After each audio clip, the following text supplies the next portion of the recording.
Moin, ihr wunderbare Menschen des Interwebs. Ich begrüße euch ganz herzlich zurück zu meinem Let's Play von The Great Ace-Attorney Chronicles. Wir sind hier mit Rolly stehen geblieben, der uns nun mitteilen wollte, ob er ein fliegendes Messer gesehen hat oder nicht. Bevor er uns wieder einschläft, würde ich mal sagen, fangen wir an. This case has nothing to do with Mr. and Mrs. Gary Depp. Believe me, a Londoner Bobby is good for his word. You see, sir, the windows on the top floor of the Gary Depp house are top hinged casements. Obviously, if anything had been thrown out of the window, we would have seen it. I did leave the scene to go and fetch help, but my trusty Rolly was there to make sure nothing was disturbed. I didn't take my eye off the crime scene for one moment, sir. Nothing strange to report on that front, sir.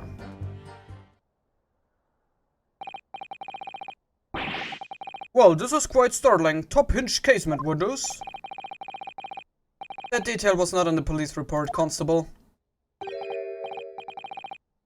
Yes, sorry about that. I must have been a little drowsy.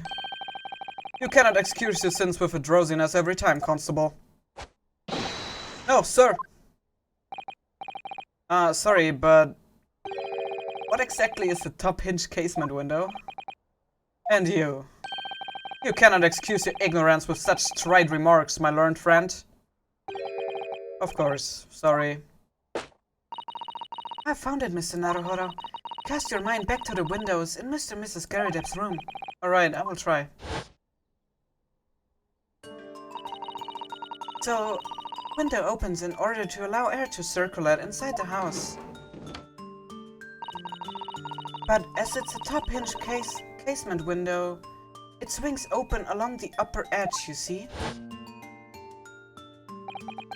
I'm glad you've rectified your ignorance. A casement window's most prominent feature is its stay, a metal bore which prevents the window from being opened beyond a certain amount. It prevents it opening? This is all news to me. Absolutely correct, sir.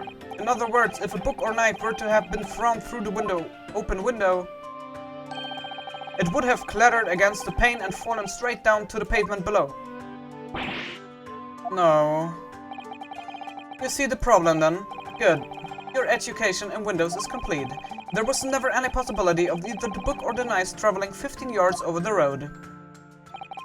That is, unless the window pane had been shattered, something we've discounted already. That can't be...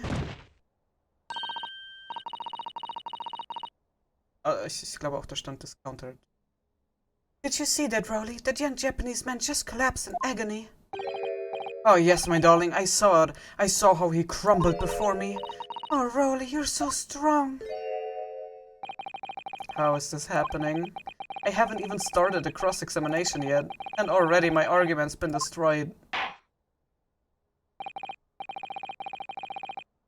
Counsel, if you could drag yourself upright again, the court awaits your cross-examination. My lord. Oh, good. Another desperate situation.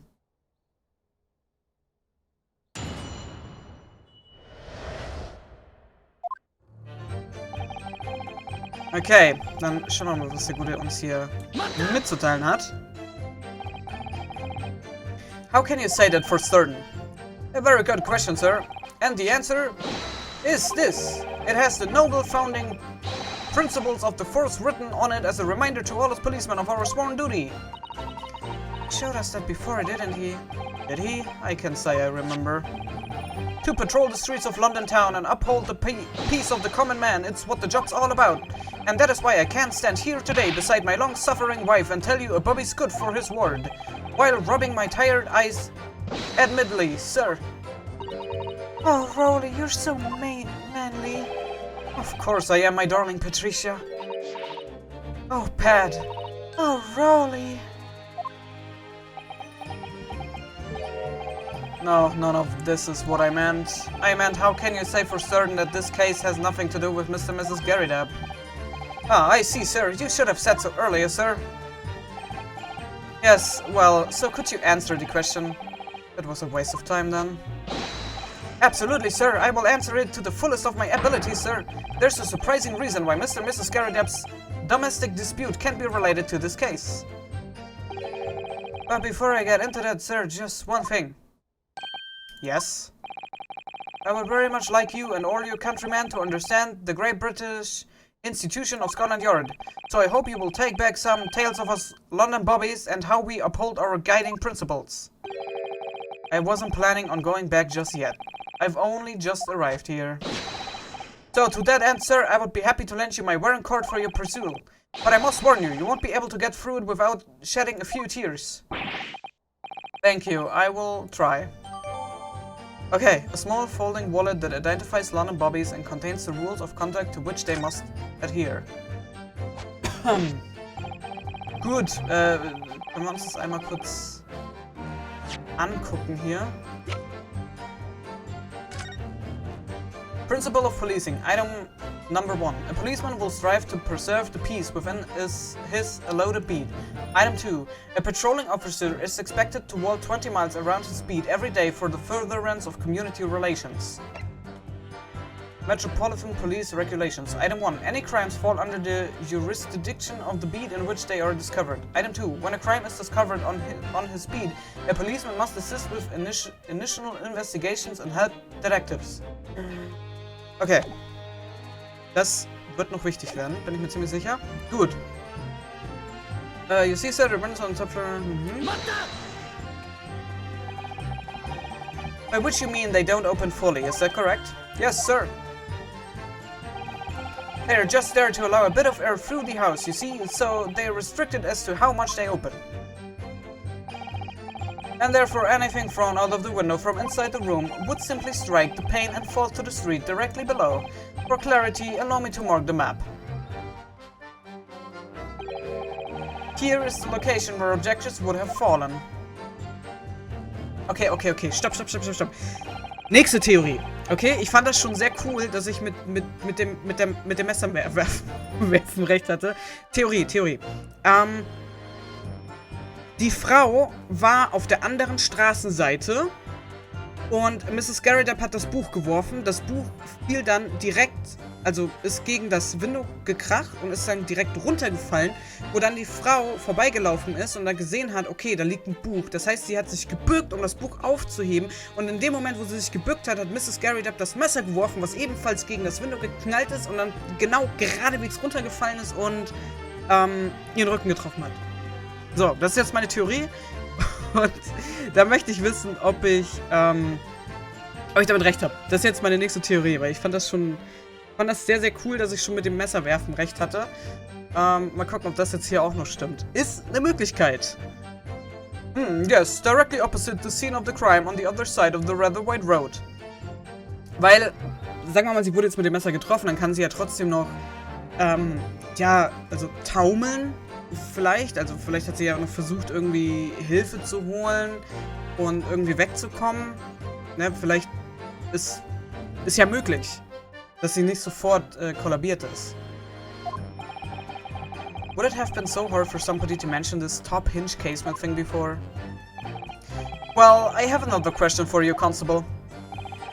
And what would that be, sir? How do you even know?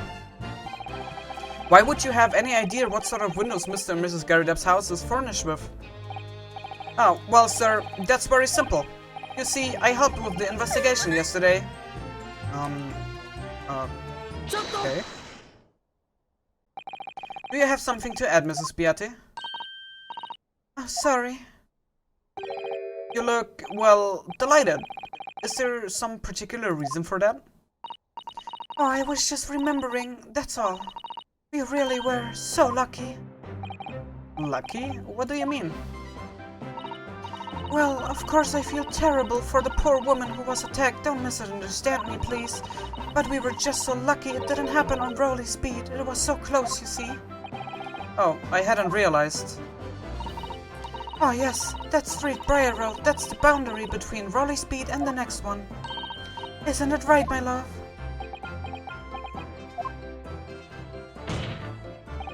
Constable Beate. Huh? Oh, yes, that's right. That's the reason I was helping out with interviewing the occupants of the Garridup household yesterday. Their house is on my beat, you see, sir? That really was cutting it close then. Constable, I wonder if you could clarify something. If the Garrideb household is on your beat, does that mean that the pavement next to it is as well? Outside Mr. Garrideb's house? Yes, ma'am. The pavement on that side of the road is part of my beat. I see, I was unaware of that. Just think, if the woman had been attacked just on the other side of Briar Road, we would never have been able to go for that meal to celebrate our wedding anniversary.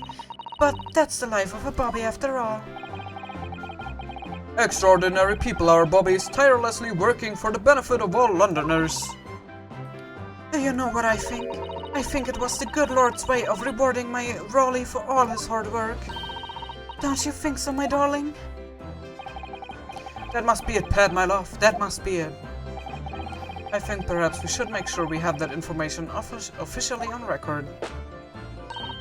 Leave it to me, Mr. Naruhodo. I will take care of it immediately. Okay, the case file's information has been updated in the court record.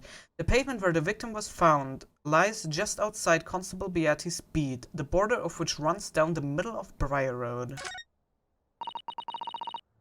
Okay. And now it's my turn, I think. Obviously, if anything had thrown out of the window, we would have seen it. But according to my notes here, the sun had gone down already and it was dark. Oh, but Rowley and I were strolling along, gazing at the night sky and looking for our lucky star. Sorry? The star that will guide us to eternal happiness. Can that guide you to answer the question?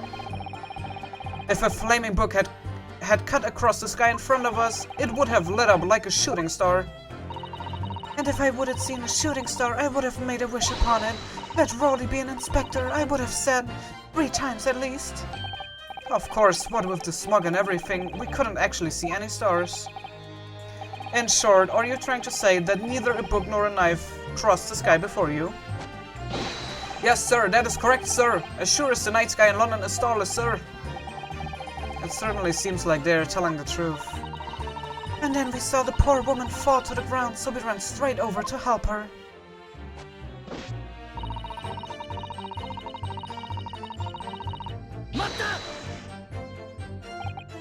Yes, you said that you went to a nearby police box to fetch another officer, is that right?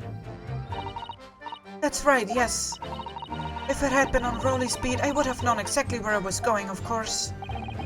Don't feel bad, my love. You can't be expected to know the location of every police box on every beat. So Rowley told me the way, only I sort of got a little lost on the way.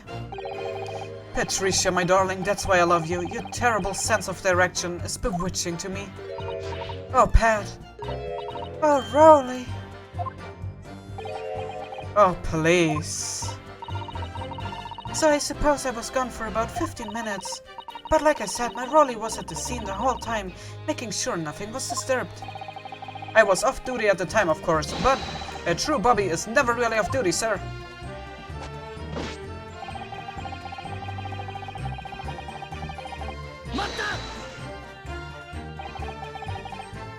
Nothing to report. That's correct, sir. I had my eyes wide open the entire time, never looked away for a second. No one else approached the scene and nothing was removed from it. I can swear to that one on the yard's honor, sir. Really, that seems a little strange. Beg your pardon, sir. Strange, sir. Seems altogether regular to me. This burnt copy of the Lion's Pride was originally in the Garrideb household, so the question remains, how did it find its way into the hand of the victim? Can you shed any light on that, seeing as you were at the scene of the crime the entire time? Could it be a different copy, sir? One that just happened to be burned as well? Even if that were possible, why would the victim have been gripping a book like that in her hand? As we can see from this photographic print, she had a bag over her shoulder. Well, sir, that book was in the lady's hand from the moment we arrived at the scene. Is that so? There's something about the statement that's not sitting right with me. The two mysteries of how the knife ended up in her bag and how the book ended up in her hand. There must be some common thread between them. Can I ask you something, please, Mr. Lawyer, sir? Yes, of course. What is it? You're adopting us, aren't you? I can tell. What? I wasn't really, what's she doing? Please, just because I'm a woman, it doesn't make my testimony any less valuable. You might just see me as the wife of a policeman, but I'm a woman of my word, I am. I really don't remember ever suggesting that I adopted you. No excuses, I don't want to hear it. My voice will be heard. My lord, you let me speak, won't you? Yes, Mrs. Beatty, I will allow you to supplement your testimony if you so desire. Sometimes the path of least resistance is the sage one. That was a very loud mutter. I heard that. That Japanese man thinks the policeman's wise word counts for nothing, does he? Well, watch out, sir. I might let you get away with something like that, but my Rolly won't.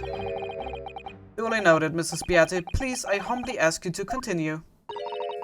What could she possibly be about to say, I wonder? I know what I saw. My eyes never let me down. My sense of direction is a little off sometimes, though. Mrs. Beatty, nobody is questioning what you've told us. I saw it. I did. The evening, I saw it clearly. That little Eastern man with the whiskers and the funny curved back slinking away from the scene. And I know what I didn't see as well. I didn't see any flaming books or knives flying through the sky. All very clear. You also mentioned something about having a poor sense of direction. Oh yes, well, that's a little embarrassing, really. I'm always ending up at the wrong place when I've made arrangements to meet Rowley. He gets ever so cross. Constable Beatty, is there a problem?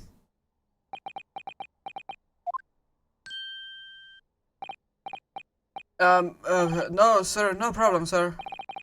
Did your wife remark just now bring something to mind, perhaps?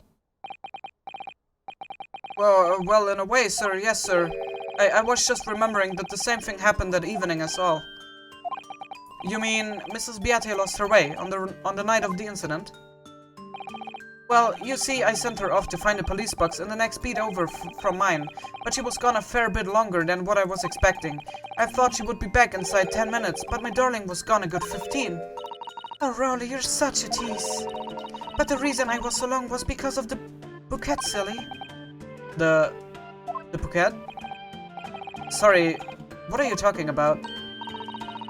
Oh, it was a present for our wedding anniversary. Rowley's so romantic. He saved up for it with poor things and pennies he found in the gutter while doing his rounds. Yes, how romantic. I'd forgotten all about it until just now, had you, my darling? Yes, but that was just between us. Not talking about it to anyone else, darling. You have to promise. Really? What was that all about? Constable Beatty looked very obviously troubled during that exchange. Afraid I can't offer any useful insight, Mr. Naruhodo. But I'm quite sure of one thing. We have to ask Mrs. Beatty about the bouquet. Mrs. Beatty, this bouquet you just mentioned, I would like you to add details about it to your testimony, please.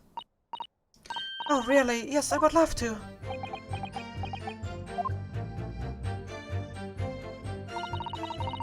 What happened was I dropped my bouquet and ended up losing my way for a while. You mean you dropped the bouquet at the scene of the crime? Yes, that's right. I was so upset. When we ran over and saw it was a woman with a knife in her back, I was so shocked I dropped the bouquet Rowley gave me. It was in a dark spot where the street lights weren't casting any light, so I didn't notice at first. And then you went to the police box to report it to the policeman whose beat it was on? Yes, and I came back to the scene together with the other constable, you see? That's when I spotted my bouquet again, but the funny thing was, when I went to pick it up, it was nowhere near the victim's body at all.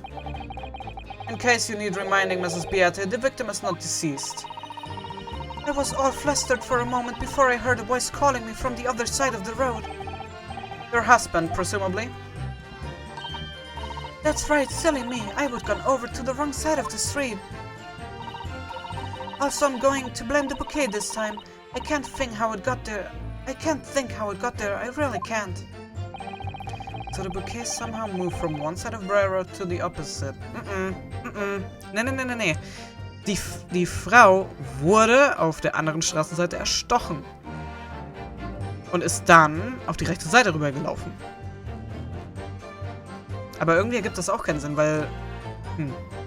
Also wenn die beiden auf der linken Straßenseite waren und die Frau auf der linken Straßenseite erstochen wurde, aber Rowley die ganze Zeit da war, wie ist dann die Frau auf die rechte Straßenseite gekommen? Das müsste er ja dann gesehen haben und mitbekommen haben. Curious indeed. Isn't it? But the worst of it is I forgot to pick the bouquet up again when we left the scene. That beautiful rose Rowley bought me with the change from the gutter he spent so long collecting. By bouquet, do you perhaps mean this sorry solidary rose?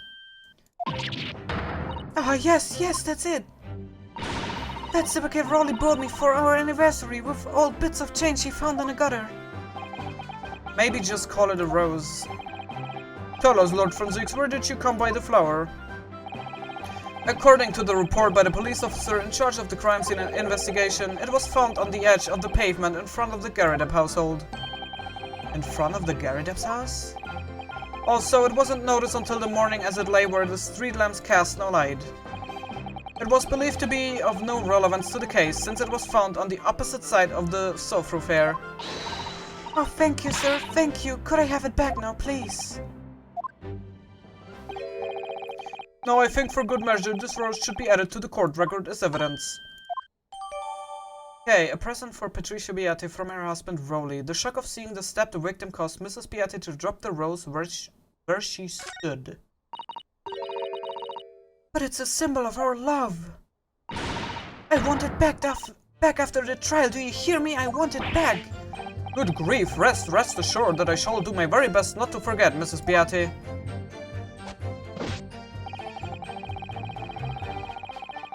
Didn't take my eye off the crime scene for one moment, sir. Nothing strange to report. Front. Nothing to report. That's correct, sir. I had my eyes wide open the entire time. Never looked away for a second.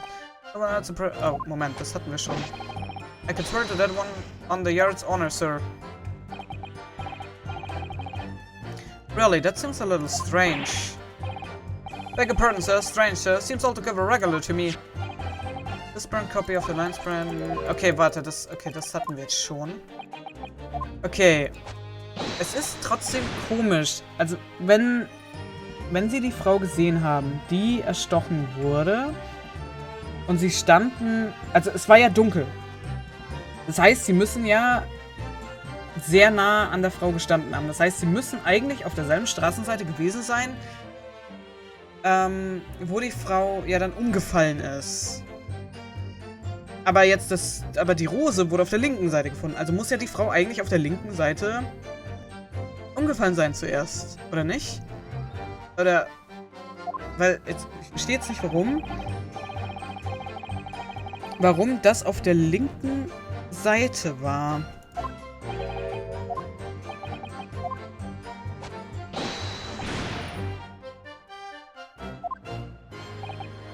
Let's see. Not sitting right with me. The two mysteries of how the knife ended up, and there must be a common thread between them. Okay. Well, Mr. Naruhodo, what do you make all of this? Yes, the whole idea of an invisible attacker has been troubling me all along, but I believe I'm starting to get a picture of what really happened here now. The fourth book that had no business being at the scene of the crime made me sure that Mrs. Garrideb was hiding something from us, but it's becoming increasingly clear that someone else has been hiding something from us as well. I think I may already be armed with everything I need to strike a decisive blow here. This time is going to expose the whole truth about this mysterious affair. Ja, also die beiden sagen uns nicht ganz die Wahrheit. Und ich werde jetzt... I did leave the scene. What happened was I dropped... No. I didn't take my eye off the crime scene for one moment, sir. Nothing strange to report on that front. Okay. Wenn nichts Seltsames passiert ist, dann möchte ich jetzt, dass du mir erklärst, wie diese Rose auf der linken Seite ist, wenn die Frau auf der rechten Seite, also wenn der Tatort auf der rechten Seite gewesen ist. Die muss doch auf der... Sie muss auf der linken Seite doch zuerst kollaps sein. Und das wäre Rowleys Beat, also Rowleys Zuständigkeitsbereich. You claim, Constable Beatty, there was nothing to report in the 15 or so minutes you were guarding the scene. But that cannot be. What do you mean to say? In your testimony just now, Mrs. Beatty, you explained to the court that when you arrived back at the scene of the crime with the policeman assigned to the beat, the bouquet you had dropped at the victim's side was no longer anywhere nearby. Yes, on the opposite side of Briar Road to where the victim was attacked. But considering the size of that meager bouquet, if a single sorry bloom can be so described, no doubt it was blown in the wind across the street, back into the gutter where it belongs. But if that were the case, why did Constable Beatty not testify to the fact? No one else approached the scene and nothing was removed from it. Constable Beatty swore to that on Scotland Yard's honor. But the bouquet belonged to me. It has nothing to do with the case. That's why Rowley didn't mention it, I'm sure. No, because sadly, it's not only your bouquet we are talking about here. More than one thing in this case is mysteriously the wrong way round. What are you talking about? Think about it. Besides Mrs. Beatty's bouquet, there's Mr. Garrideb's book. Mr. Garrideb's copy of the Lion's Pride, which was thrown out of the window by his wife, would have struck the pane of the casement window and landed here on the west side of the street. And yet, it was actually found here on the opposite side of the road in the victim's hand.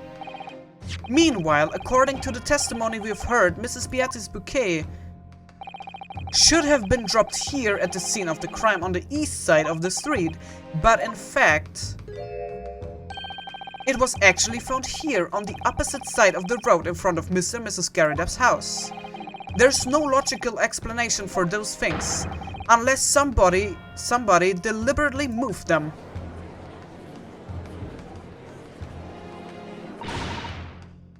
What are you trying to say? The way you're talking, it sounds like you think my Rowley's done something wrong. Don't you listen to a word that scrawny lawyer says. Withering on about books and bouquets, why should we care? It's nitpicking, that's what it is. Oh good, Mrs. Garrideb comes around. You might call it nitpicking, Mrs. Garrideb. But deliberately meddling with the scene of a crime is a criminal offense. It's called, tampering, Mr. Naruhodo. But the person responsible for this tampering cannot admit to it, for a very subtle but compelling reason. Tampering? You've barely heard the term before. Tell us, my learned friend, who would possibly have had cause to carry out such an elaborate deception? Yes, there is someone who tampered with the scene of the crime that evening. All the evidence and all the testimony points to that one particular person. Counsel, I must demand that you substantiate this conjecture. Who are you saying is responsible for tampering with the scene of the crime? Das war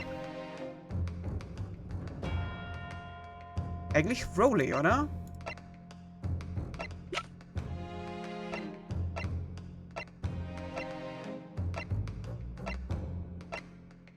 Es kann nur Rowley. Es muss Rowley gewesen sein. Es war ja sonst niemand da. Es war Rowley. Obviously, there's only one person it could have been. Constable Rowley Beatty, it was you. What? A policeman? A member of Scotland Yard? What nonsense! Why would my Rowley do something like that? There's no one greater than my husband. No Bobbies works more tirelessly for the people of London. Mrs. Beate, you said in your testimony that your husband asked you to go to a nearby police box to fetch the officer on duty.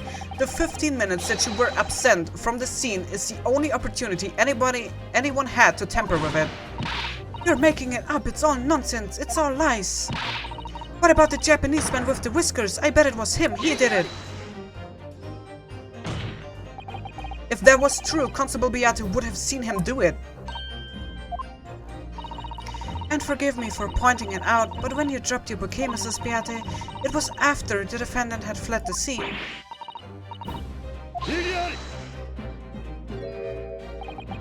First you make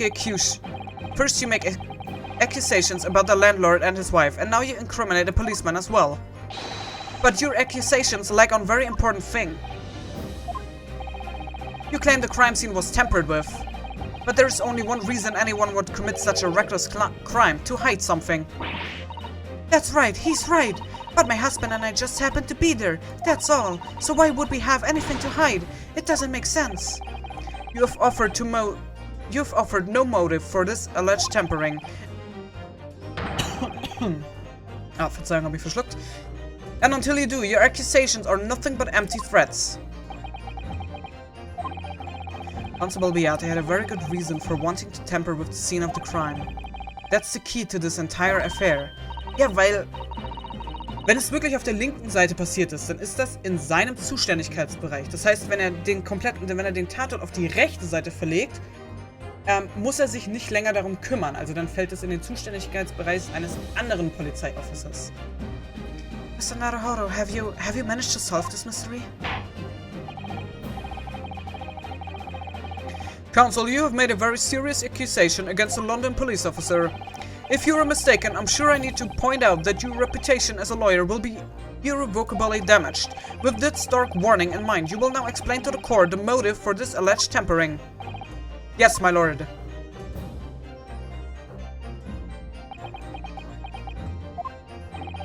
Constable Beate's motive for tampering with the crime scene was to hide where the victim fell.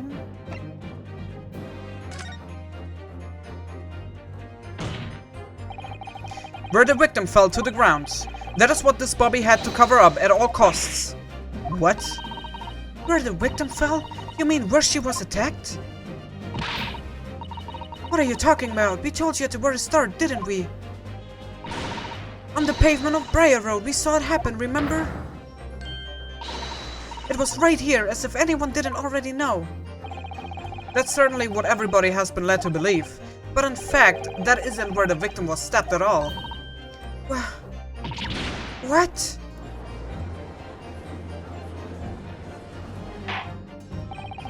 I'm beginning to wonder where this tumultuous trial will end, counsel. If that's your assertion, then the court is dying to know, my Nipponese friend. Where are you proposing that the crime actually took place that evening? Auf der linken Seite, und zwar hier. But that's on the opposite side of the road. I don't understand. On the evening in question, Mr. Garadeb's book fell directly down from the open window above, and your bouquet, Mrs. Beate, never moved at all.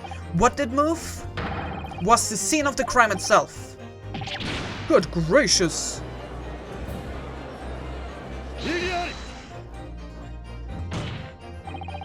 Perhaps you haven't been listening to the ample testimony the court has heard.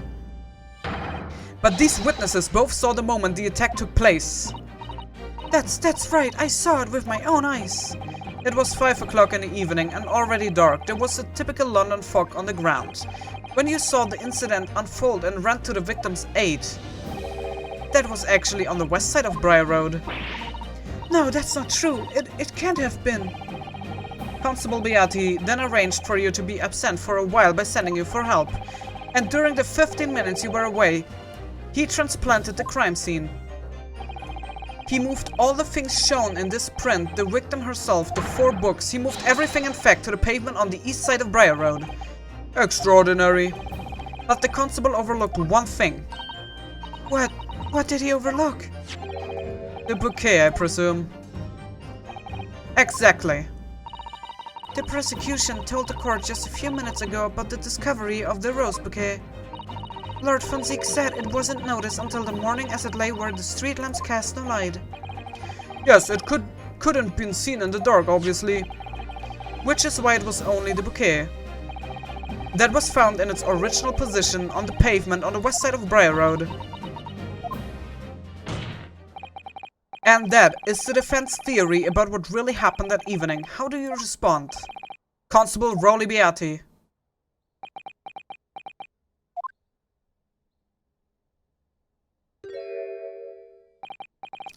Well, I am very sorry. I didn't mean to nod off again, but I haven't slept properly in a month.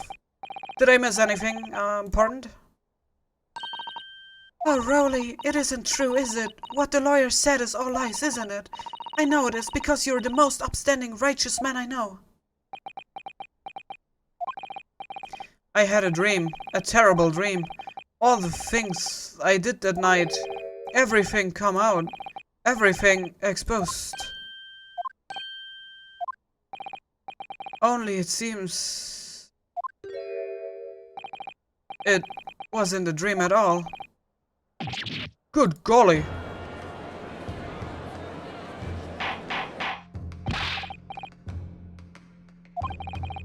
What on earth is the meaning of all of this? Oh, Rowley, why? Why would you do something like this? Moving a corpse is a criminal offense, isn't it? Wishing the victim dead should be one too. Constable, explain yourself. Why would you do this? As a respected member of Scotland Yard, your duty is to protect the good people of London town. I can't say, sir. I really am ever so sorry about all this. For damaging the Yard's reputation. For everything. I have a possible explanation. For why, on that particular evening, Constable Beatty felt compelled to move the scene of the crime. I can't think of one reason. What? How could you possibly know? You, a foreigner, presuming to understand the mind of a Scotland Yard policeman? And yet, Lord Fonseca, it is this foreigner who has uncovered the startling truth of the matter thus far. I believe it would be beneficial to the court to hear this extraordinary young lawyer's theory. Counsel for the defense, if you please. Yes, my lord. Now then, I think you had better show us some evidence. At once, my lord. England, Japan, it makes no difference where you come from, human emotions are the same. And I think I have a fairly good idea of the feelings behind this man's actions. What gives away the motive for Constable Beatty's unthinkable actions? Das ist die Warrant Card. Weil da ja drin steht, dass er muss dann ja bei diesem Tatort bleiben und kann nicht weg. Aber weil er seine Patrice ja so sehr liebt, hat er den Tatort verschoben, damit ein anderer Police Officer sich drum kümmern kann, damit er dann mit Patricia weitergehen kann und die hier ihr Jahrestagsessen haben können. I realized that I'm a foreigner in this land, and I have only just arrived from Japan, which is why all this information about London's so-called bobbies is completely new to me. I've learned that though honorable patrolling the beat is the most demanding work in the world, for example. Keeping the peace, looking after the citizens on his beat is all kinds of ways. There's no doubt that a young Bobby is charged with a great deal to do each day thoroughly. But for Constable Beatty, the day in question was special. Special? How? On account of this bouquet, my lord. Oh yes, it was our very first wedding anniversary. Constable Beatty had worked so hard to be able to afford this simple gift for his wife, and was so looking forward to taking her out for a celebratory meal. When he and Mrs. Beatty stumbled upon a crime along Briar Road. When he saw that shadowy figure through the fog collapse on the pavement ahead of them, what must have gone through the man's mind? But sir, just on that one particular day, I was looking forward to celebrating my wedding anniversary. Mrs. Beatty puts up with a lot of being married to a Bobby like me. I wanted to show my dear wife how much I care.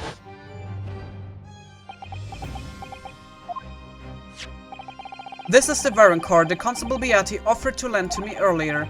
Inside, among the rules for patrolling policemen, it says: when a crime is discovered on his beat, a policeman must assist with initial investigations and help detectives. Constable Beatty, is that or is that not the reason why you moved the whole scene of the crime that day? Yes. Everything you said, it's alright. So that's it. It was all to do with the boundary of your bead. Exactly. To summarize, the incident actually occurred on Constable Beatty's beat. Good gracious, Constable, do you realize the gravity of what you have done? It was the first time since I became a copper that I would ever curse God. Stay close to me, Pat. The criminal could still be lurking somewhere. As we ran over to the scene, I had every intention of doing my duty as a police officer. We've got to report this to the station as quickly as possible. But then it dawned on me. I realized where we were, where the victim was lying, and what that meant for me. When a crime is discovered on his beat, a policeman must assist with initial investigations and help detectives. Why here? Why did this have to happen here? And why tonight, of all nights? Why?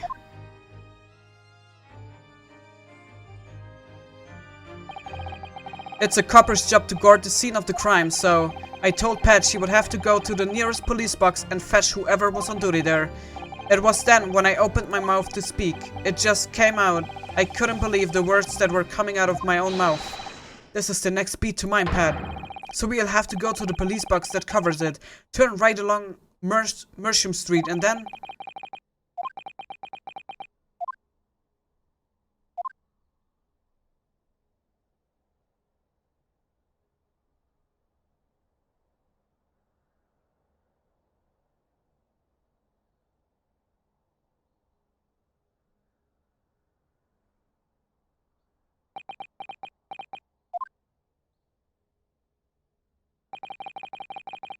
I am sorry.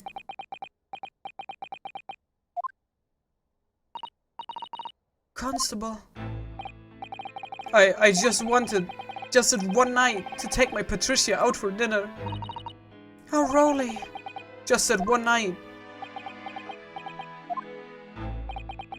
You know that if the incident was on your beat, your evening of celebration would be ruined. And so you decided to move the entire crime scene outside your jurisdiction, just across the street, to the east pavement of Briar Road, which falls under the neighboring beat's care. You see, I thought, well, I was sure the victim was dead, you see. I beg your pardon? Oh, of course he did. Otherwise my Rolly would never have left the poor woman on the freezing cold pavement.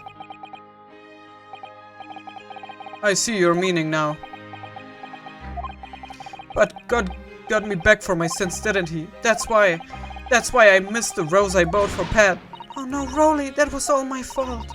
I should never have dropped it in such a dark place. I am so sorry, Rolly. And can you tell us, Constable, how many books did you move from the one side of the road to the other in total?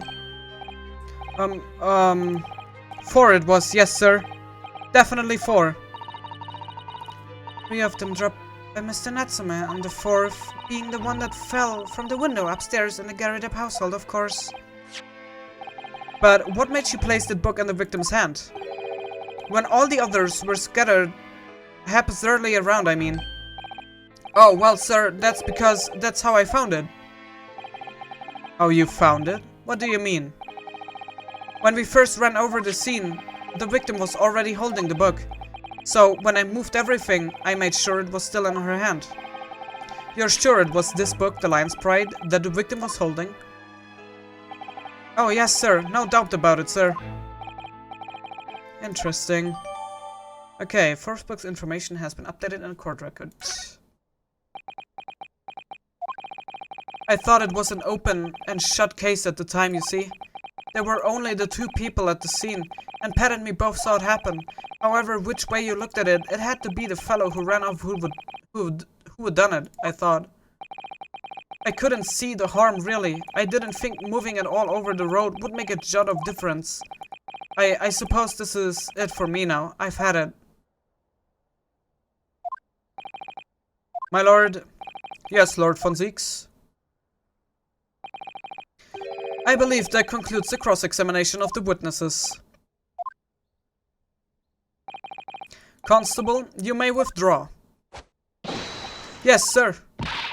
Mr. Prosecutor, sir, what will become of my Rolly? What will happen to him? For now, you are free to go home. The police will contact you in due course. Please don't punish my husband. This was all my fault. It's because I'm always moaning at him for coming home late. Leave it now, Pat. Let's go home. I am tired. All right then, my love. One last thing, Constable. Sir? Let this be a lesson to you. In a criminal investigation, every detail matters, however insignificant it may seem to you. Yes, sir. Carve that lesson in your mind. And never again make the mistake of tampering with the scene of a crime. Never again, sir? You mean to say... Leave, now. This trial is not yet over. Oh, Sir.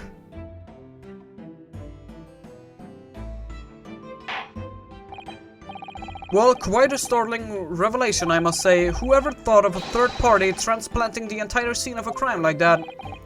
Indeed, my lord. Nevertheless, there are some immutable facts there, principally that the accused, Mr. Saseki Natsume, is the only person who could possibly have committed this crime. No, I disagree. Now that we know the true scene of the incident, there is someone else. Another person who could be responsible for the knife in the victim's back. Forgive me for being presumptuous, but I believe the prosecution is probably well aware of this possibility already. Lord von Zieks, is this true?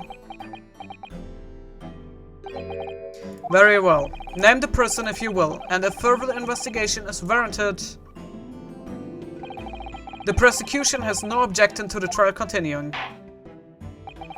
You will name this other person who could have perpetrated the crime. Joanne Garrida. Mit dem fliegenden Messer. The defense would once again like to request the cross-examination of a new witness, my lord.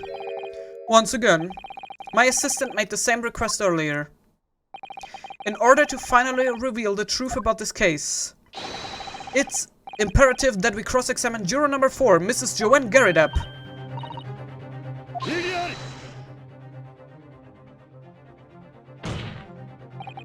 That request has already been denied. But the situation is very different now. Mrs. Garridap, answer me this. What do you want now, you little tot?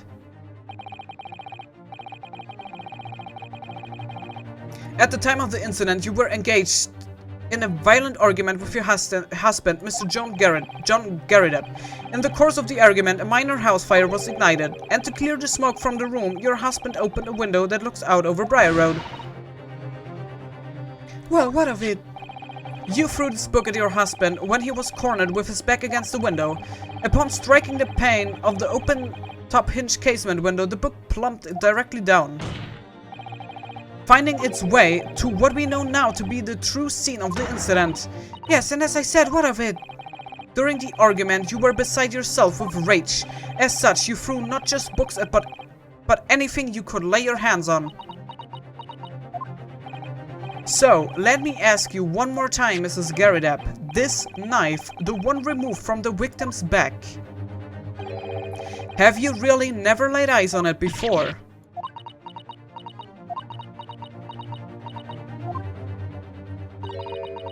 I don't recall it. Seriously? Am I supposed to remember everything I picked up and threw at my husband? And anyway, the man over there in all that regalia said members of the jury needn't testify, didn't he? Conveniently, yes. No, I have no recollection of saying that at all, juror number 4. Make no mistake, you jurors are not special in any way. You are not immune to the judicial process. If you know something about this knife, madam, let the truth come out. But that's just a common or garden knife. It could have come from anywhere. We have several like that at home. If one went missing, how would you expect me to know? What's that? Are you joking? What are you saying, please, Mrs. Goridap? Now you listen to me. I refuse to believe all this nonsense. I couldn't bear the thought that I would injure someone. Do you hear? I couldn't bear it. Oh, the poor woman. So, yes, I want evidence. I want to see hard evidence if you're going to insist on this being my fault. You're going to have to prove to me that I threw that knife if that's what you think. Come along now. Chop chop. Do your worst. Well, Mr. Naruhodo? If I had evidence like that, believe me, I would have thrown it at her already. Then take the stand, juror. The prosecution does not object to the defense's request to cross-examine this woman. Thank you, Lord von Zieks. I'm going to have to testify? Juror number 4, as I'm sure you will appreciate, having observed it with your own eyes today, witness testimony can lead to the most extraordinary truths being unearthed, truths of which the witnesses themselves may not even have been aware. Oh, dearie me. So I demand your full and unadulterated testimony, Mrs. Goridap. And mark my words, in this court of law today, we shall extract the truth. Do you concur, counsels? Certainly, my lord. Oh, that's what I'm hoping for, my lord.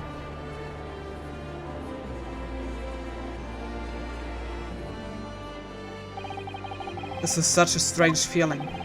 For the first time since arriving in this country, it actually feels real.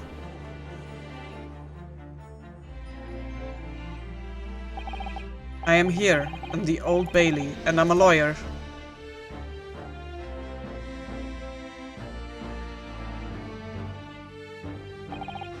Witness, state your name and occupation. Oh, yes, my name is Joanne Goridap. And I am, I'm a juror and such like. It sounds like even she doesn't know if she's a housewife or a maid or what anymore. The court has decided your testimony is required in order to clarify matters in this case. Do you understand, madam? Yes, my lord. You will tell the court everything that took place in your household on the evening in question. And I warn you, do not attempt to hide the truth. Oh, dearie me. Chin up, Joanie. Nothing to worry about now. I didn't know you were here, John.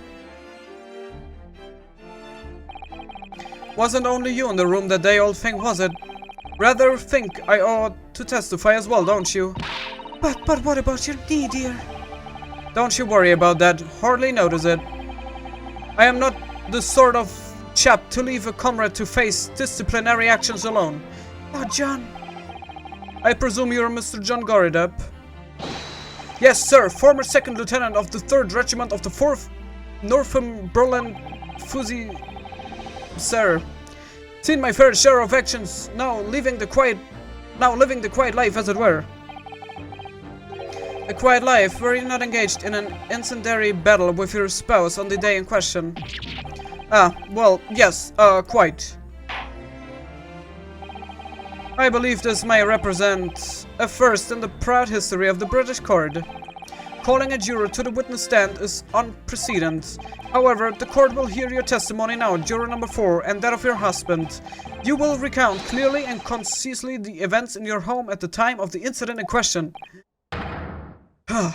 Sir, at once. Okay. The Battle of Goridap. Okay. Gut, bevor wir uns das jetzt aber anhören, gibt es hier einen Cut. Ich bedanke mich ganz herzlich fürs Zusehen. Ich bin mir sehr, sehr sicher, dass der nächste Part alles aufklären wird. Und tatsächlich die Theorie, dass dieses Messer von Mrs. Garrett geworfen wurde und dann wirklich, während das Opfer sich gebückt hat, um das Buch aufzuheben, dann direkt in ihren Rücken eingeschlagen hat, ist tatsächlich wirklich eine Möglichkeit, die ja immer mehr prozentuale Chancen bekommt, richtig zu sein. Ich bin gespannt, ob das wirklich der Fall ist. Wie gesagt, im nächsten Part geht's weiter mit dem Verhör von Mr. und Mrs. Garrett und dann werden wir hoffentlich endlich die Wahrheit erfahren, was dieser armen Frau zugestoßen ist. Wie immer bedanke ich mich ganz herzlich fürs Zusehen. Hoffe, ihr hattet Spaß. Und wenn ihr mögt, sehen wir uns sehr, sehr gerne im nächsten Part wieder. Bis dahin, ciao.